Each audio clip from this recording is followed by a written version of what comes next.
Have you ever felt like a stranger in your own life? Like you've been walking through each day wearing someone else's name, speaking someone else's words, chasing someone else's dreams? Maybe you've built an entire life that looks good from the outside. But inside, you're hollow, numb, dissolving into the noise.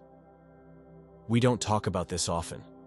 That there's a certain kind of pain that doesn't scream. It whispers. A subtle ache in your chest when you wake up. The glance in the mirror that you can't hold for too long. The suffocating weight of choices you never really made, just drifted into. And now you're here. Alive, but fading. Not from age, but from avoidance.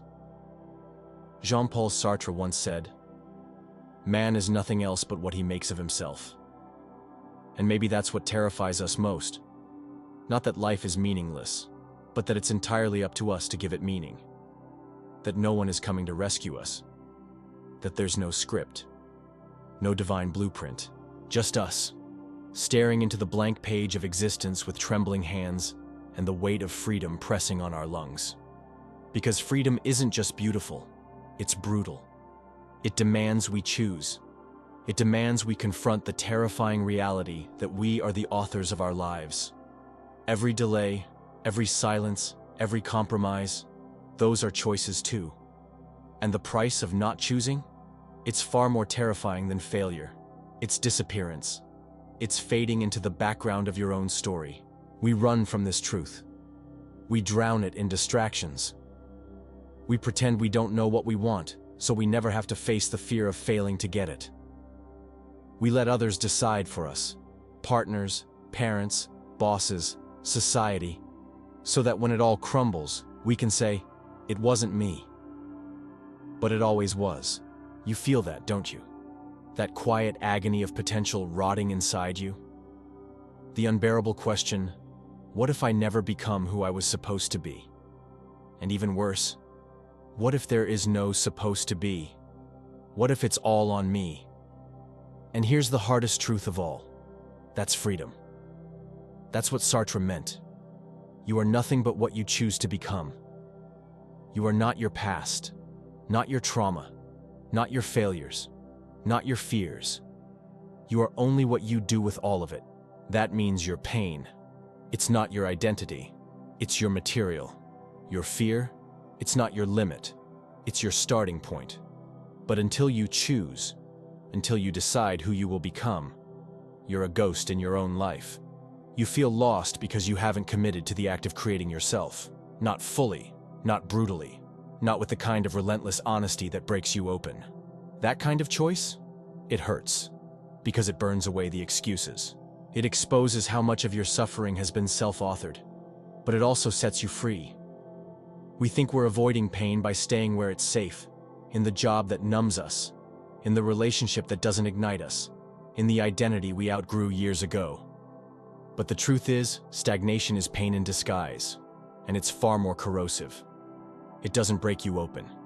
It eats you from within. Slowly, silently.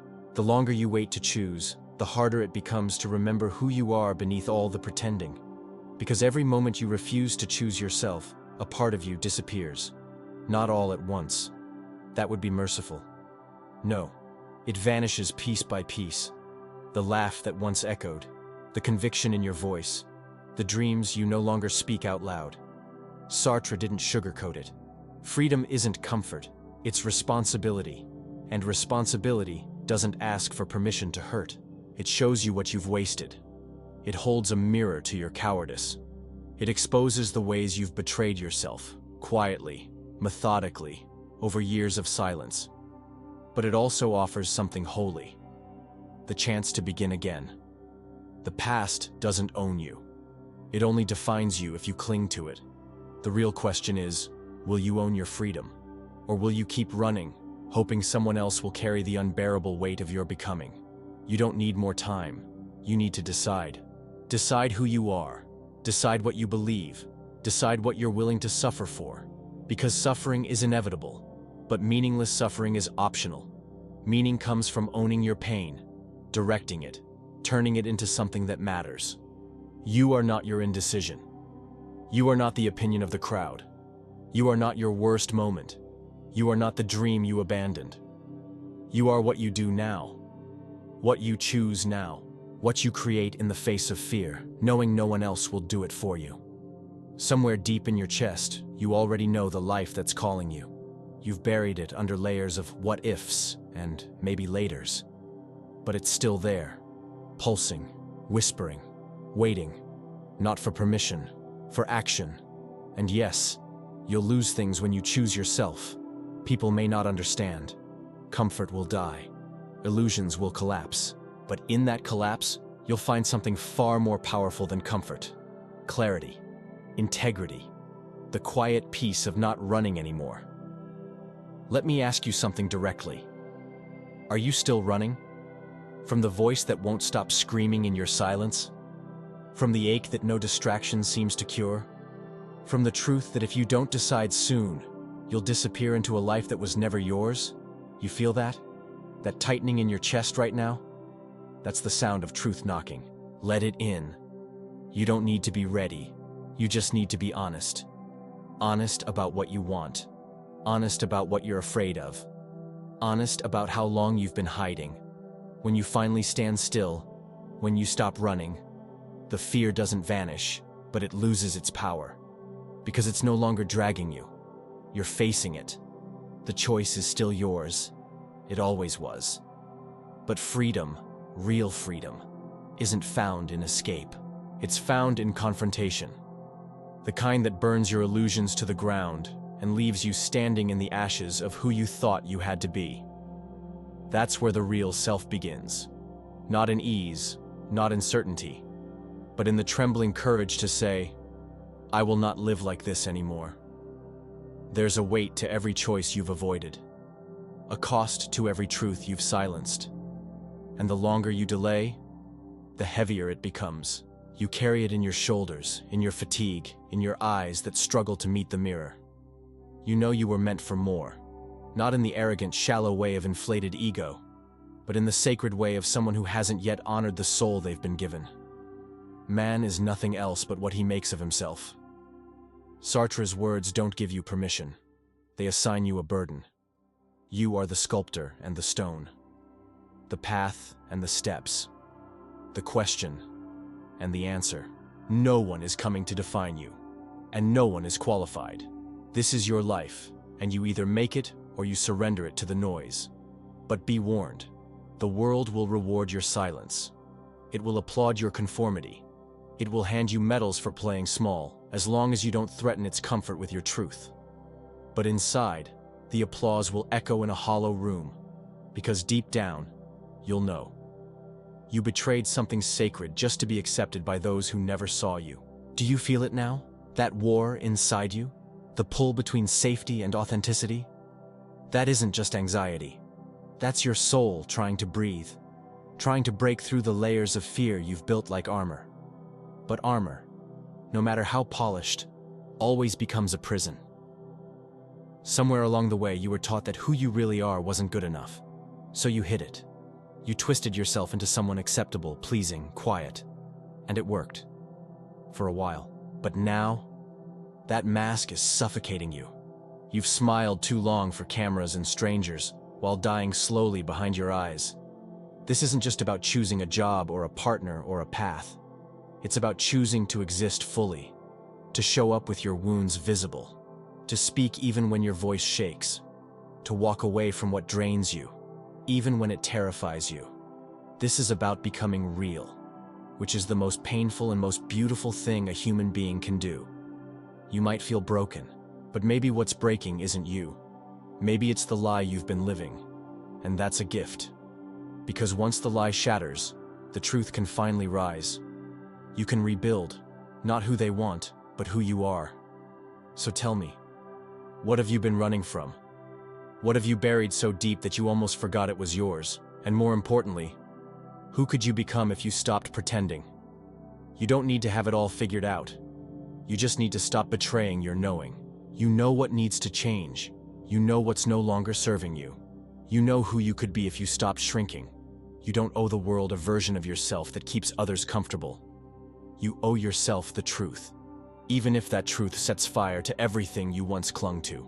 Let it burn. Let the fire strip you bare. Let it reveal the rawness underneath, the parts of you were told to hide, the voice you silenced to be loved, the dreams you buried to belong. Because in that rawness, there is a pulse, a truth, a spark that refuses to die, even after everything you've been through. That spark is you, unfiltered, unmasked, untamed. You were not born to perform a role. You were not designed to live by someone else's script. You are not a shadow of your potential. You are the author, the actor, the stage, and the spotlight. And yes, the price of freedom is high. But the cost of avoiding it? It's your life. When Sartre said, "Man is nothing else but what he makes of himself," he wasn't offering comfort. He was delivering a mirror. A merciless, compassionate mirror that shows us we cannot blame the world forever. We cannot sit in the audience and complain about the play when we refuse to pick up the pen. So here's the truth. You must choose. Not tomorrow. Not when it's safe. Not when they finally approve. Now. Because if you don't, you won't just lose opportunities or time. You'll lose yourself. You'll vanish behind the layers of inauthenticity. You'll become a ghost in your own life. Present, but not alive. Seen, but not known. Choosing is terrifying. It means risk. It means responsibility. It means stepping into the unknown and daring to say, "This is who I am," even when your voice trembles. But that trembling is sacred. It means you're alive. It means your soul is speaking. So what if you fail? So what if you're judged? So what if it all falls apart? Better to fall as yourself than to succeed as someone you're not. Better to lose something false than to live a lie. Because the real tragedy isn't failure. It's regret. The kind that whispers at night, "You never really lived." And here's the part they don't tell you. When you finally choose yourself, not the fantasy, not the image, but the real, flawed, beautiful core of you, something shifts. Life begins to respond differently. Doors you never saw begin to open. Not because the world changed, but because you did. You become magnetic, not because you're perfect, but because you're real. People feel it. They may not understand it, but they're drawn to it. The rare, electric presence of someone who has faced themselves and come out whole. So if your heart is racing right now, if your chest feels tight, if your throat aches with unsaid truths, good. It means the words found you. It means you're not asleep anymore. It means you're standing on the edge of something sacred. This is your life. No one else gets to define it. Not your past, not your pain, not your parents or partners or the people who never saw you. Only you. Only now. So ask yourself, who will you be when the mask is gone? What life will you build when you stop running? What freedom will you taste when you finally step into the fire and emerge? You? If this reached something deep in you, if it cracked something open, then stay. Subscribe. This space isn't for pretending. It's for the parts of us no one claps for but we know are real. If you feel it too, write it below. Tell me your truth. I want to read it. I want to feel it. Because the world doesn't need more perfect people. It needs more honest ones. Starting with you.